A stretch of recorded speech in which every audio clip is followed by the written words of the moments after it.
Hello everyone. तो ये आपका जेई एडवांस 2025 सीरीज़ का क्वेश्चन नंबर 4। क्वेश्चन देखते हैं पहले। See, consider star of mass m2 kg revolving in a circular orbit into another star having mass m1 kg with given है आपको m1 is very very greater than m2। तो ये बहुत ही important things है जिसका हम यूज़ करेंगे। The heavier star slowly acquired mass from the lighter star at a constant rate given है gamma kilogram per second. Now in this transfer process there is no other loss of mass, कोई भी mass का loss नहीं है। And the separation between the centre of stars is are.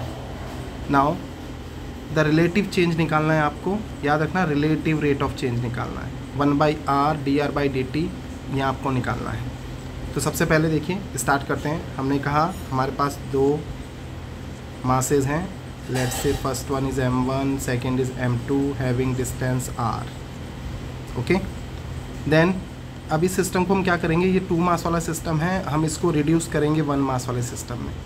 तो हम इसको reduce करेंगे 1 मास वाले सिस्टम में। तो रिड्यूस मास का फॉर्मूला होता है mu is equal to m1 into m2 divide by m1 plus m2। Then since आपको गिवन है m1 is very very greater than m2, तो जब हम m1 प्लस m2 का सम निकालेंगे तो that nearly equal to m1 इसके इक्वल होगा। ये वैल्यू हम यहाँ प्लेस करते हैं। तो देखिए सबसे पहले म्यू को फाइंड आउट कर रहे हैं। ये आ गया m1 प्लस m2 को लिखा है हमने m, ये कैंसिल आउट, तो ये आ गया आपका m2। इक्वेशन नंबर 1 इसका हमें यूज़ करना है। Now see in this case अब हम क्या करेंगे, एंगुलर मोमेंटम सिस्टम का कांस्टेंट करेंगे for the system. Standard formula होता है एंगुलर मोमेंटम का L equal to mvr and that should be remains constant for a system. अब सिस्टम में वैसे तो 2 मास थे, लेकिन हमें 2 मास वाले सिस्टम को किस में रिड्यूस कर दिया, 1 मास में, यानी कि m की जगह जो रिड्यूस मास आया है दैट इज़ m2, इसका हम यूज़ करने वाले हैं। तो हमारे पास आ गया m2 v and r is equal to constant. इसको मैंने मार्क किया equation number 2। Then see 2 mass system में सी होता क्या है, आपका जो पहला मास है आपका m1 और दूसरा m2। अब ये इसके अराउंड घूम रहा है लाइक दिस, तो हमें v की वैल्यू प्लेस करनी है। तो इसके लिए हम क्या करते हैं, ग्रेविटेशनल फोर्स जो लग रहा है m2 पर, and that is capital G m1 m2 upon r square. इसको बैलेंस कर रहे हैं सेंट्रीफ्यूगल से, जो m2 पर एक्सपीरियंस करेगा that is m2v square by r। देखिए r से r कैंसल, m2 से m2 कैंसल, तो यहाँ से v की वैल्यू आ गई है जो हम इक्वेशन नंबर 2 में रिप्लेस करेंगे, and that is square root of capital G m1 upon r। इसको मैंने मार्क किया equation number 3। Now I am replacing this value from equation 3 to 2। तो कौन कौन सी इक्वेशन का यूज़ कर रहे हैं, फ्रॉम इक्वेशन 2 एंड 3 रिप्लेस कर दीजिए v की वैल्यू को यहाँ पर। तो ये आ गया आपके पास m2, the value of v is square root of g m1 upon r and into r equal to constant. अब यहाँ पे एक और इम्पॉर्टेंट थिंग सी, हमने कहा सिंस जो आपका m1 है it is very very greater than m2। Okay, इस वजह से हुआ क्या, m1 को हम ट्रीट कर सकते हैं एज अ कांस्टेंट। m1 को कैसे ट्रीट कर रहे हैं, एज अ कांस्टेंट की तरह ट्रीट कर रहे हैं। And the rate of change of m1 इसको हम 0 रख रहे हैं, because m1 is very much heavy. ये हैवी होने की वजह से, इसके हैवी होने की वजह से हम क्या कर रहे हैं, इसको, इसमें जो चेंज आ रहा है वो निग्लेजिबल चेंज है, और that's why it is tends to be 0। तो देखिए इस वाली इक्वेशन से इसको हमने कहा equation number 4।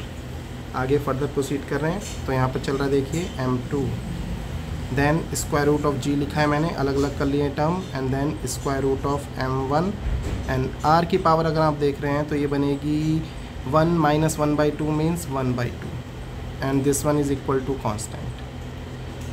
As I told you m1 को एज ए कांस्टेंट की तरह ट्रीट करेंगे। तो इसमें 2 कांस्टेंट हो गए यहाँ पर हमारे, एक कांस्टेंट हो गया हमारा m1 and this one is square root of g।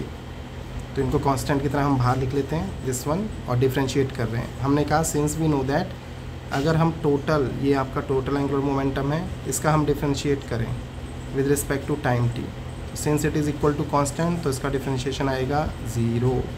Okay, then further proceed कर रहे हैं।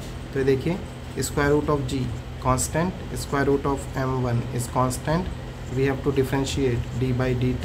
दो टर्म है जिनको डिफ्रेंशिएट करना है, that one is m2 and r to the power 1/2 and इधर कांस्टेंट का डिफ्रेंशिएशन 0। इसको हमने कांस्टेंट की तरह ट्रीट किया था m1 को, तो 0 अपॉन कांस्टेंट ये होल टर्म 0। तो नेक्स्ट स्टेप बना हमारे पास d by dt m2 r to the power 1/2 equal to 0। First into second का फॉर्मूला लगा रहे हैं, तो यहाँ पे first into differentiation of second, that one is 1/2 and r to the power -1/2 dr by dt। Okay, plus second into first का, second है r to the power 1/2 and dm2 by dt and this one equal to 0। Okay, like this. Then यहाँ से ये वाला term हम देखिए right side ले जा रहे हैं, तो हमारे पास बचा है m2 टाइम्स ऑफ, इसको रीअरेंज कर रहा हूँ, तो this one looks like 1/2 square root of r dr by dt is equal to, इस तरफ आके minus r to the power 1/2 means square root of r dm2 by dt, like this.